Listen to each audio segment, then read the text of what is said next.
All right, well, let's just for a few minutes introduce our next topic, imperialism, especially those of you that anticipate working on homework. And we do have that big giant, I know I always am hopeful that's what you're doing.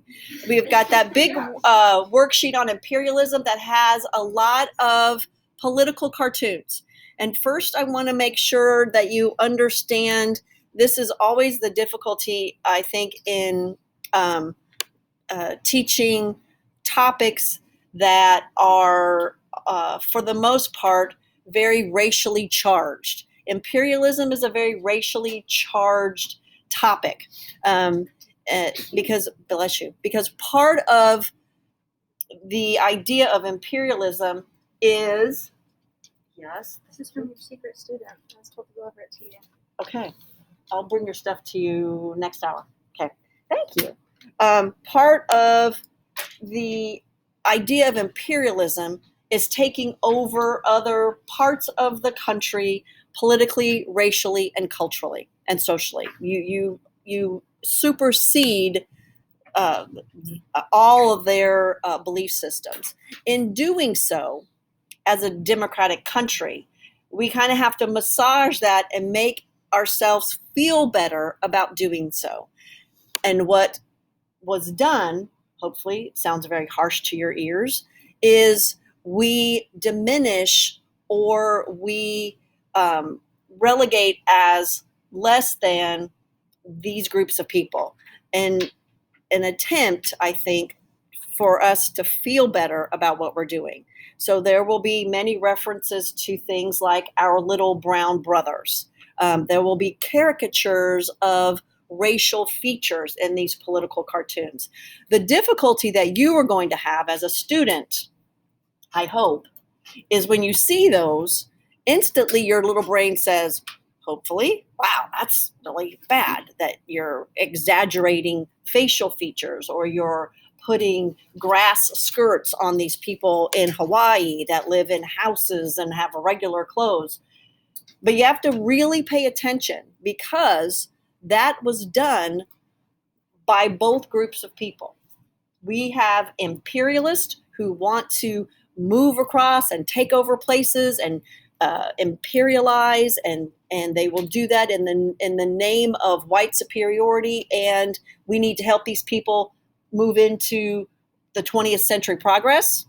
You're going to have anti-imperialists who will be people like Mark Twain, who will say, we can't take over other people's culture, and in doing so, make a cartoon of that other culture that looks, again, very stereotypic racist. So this is a hard chapter for students, and the College Board knows that. They put a lot of political cartoons in that genre to make that bad for you. So you'll really have to pay attention to both whom the cartoon is directed or who is the what do you call it, the drawer or the artist of the political cartoon. So part of this imperialistic time period for the United States is coming from what had already happened in Europe. So for those of you that slightly remember from AP Euro, the idea of imperialism by European nations. All of the nations in Africa now belong to a European power. All of the places across Asia belong to a European power, and they are under that idea of European control. The United States gets into imperialism really late. We were kind of doing this Civil War thing, and we're playing catch up. The issue for us is that most all of, and I'm being facetious and using air quotes, the good places to colonize are gone. We don't have any of them really left. The secondary part of the idea of imperialism that is going to be sold to entrepreneurs and capitalists is that this is a way for us to get new resources, and this is a way for us to get new markets to sell our goods. The problem is every place that we will eventually get as a imperialized territory, they don't have any resources, like Midway Island. What does Midway Island have? What does Guam have? Not much, except they're in the middle of the Pacific Ocean and we can build bases there. And so that is what we need to be thinking about. Also, who on Guam is going to buy a toaster? Pretty sure at that point they're not capable of plugging in a toaster. There's not electricity out there. So those things will be what the anti-imperialist will use as a way to kind of balance out that argument. The countries that we will get as part of our territory, for the most part, we still have them. I know Cuba, we only have Guantanamo Bay, but we have a little teeny tiny bit of Cuba. We still have Puerto Rico as a territory. We still have Guam as a territory. We still have Midway Island as a territory. We held on to the Philippines for a very long time and returned the Philippines back to the Filipinos in the mid-'80s. We still maintain military bases in the Philippines. And then our one most important territory, Hawaii, eventually does become a state. So in looking at those territories, those are not places like China or Malaysia where there were lots of things to get from those places. And so that, again, kind of leads us to think, and should lead you to think, that this imperialism has more to do with other things. All right. So overview: unlike previous Manifest Destiny, where U.S. expansion was in North America, this new Manifest Destiny gets us on populated islands far from the U.S. for the purpose of becoming colonies, not territories or states. And that's why it's imperialism. That meets the definition of imperialism. So here's where we're going to go. We're going to have this lovely little Spanish-American War, in which we will meet our next president, Teddy Roosevelt. And from that war, we get Hawaii, Puerto Rico, Guam, the Philippines, Panama Canal Zone in 1803, the Monroe Doctrine with the Roosevelt corollary, dollar diplomacy, and moral diplomacy. And again, dollar diplomacy and moral diplomacy, those are very, very misleading words. Very misleading words. So, very quick, I'm just going to talk about the causes of U.S. imperialism. And the biggest reason for the cause of imperialism is the end of the frontier. We don't have any place else to expand. And for whatever reason, this causes quite a seed of feeling like something's gone wrong, that we need to do more. And so now we have to expand or we're going to explode. And again, increase in population, wealth, industrial production, feared U.S. resources might dry up. They aren't. It's like 120 years later and we still have all these resources.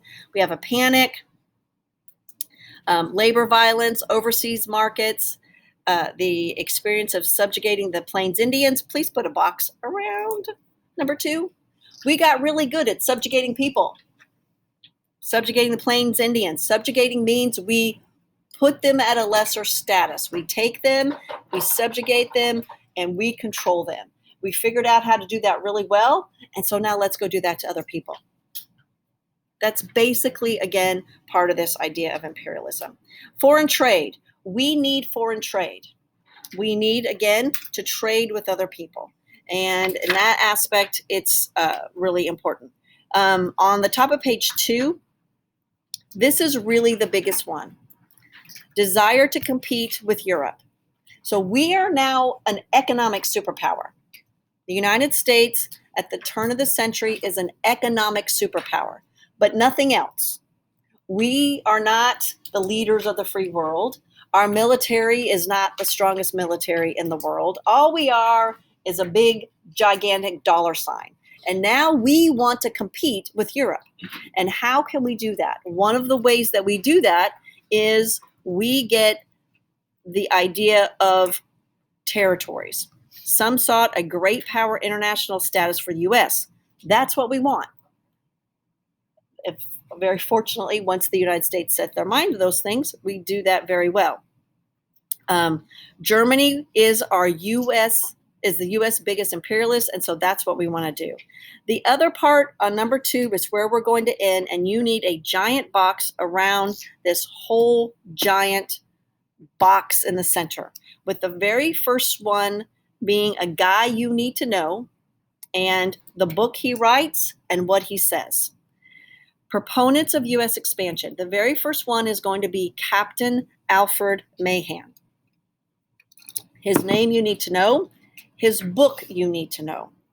The Influence of Sea Power. And he says very, very simply, whoever controls the sea controls the world. At this point, there is Great Britain controls the sea, with Germany fast approaching a status where they could contend for that. Captain Mahan says the United States needs to build a navy.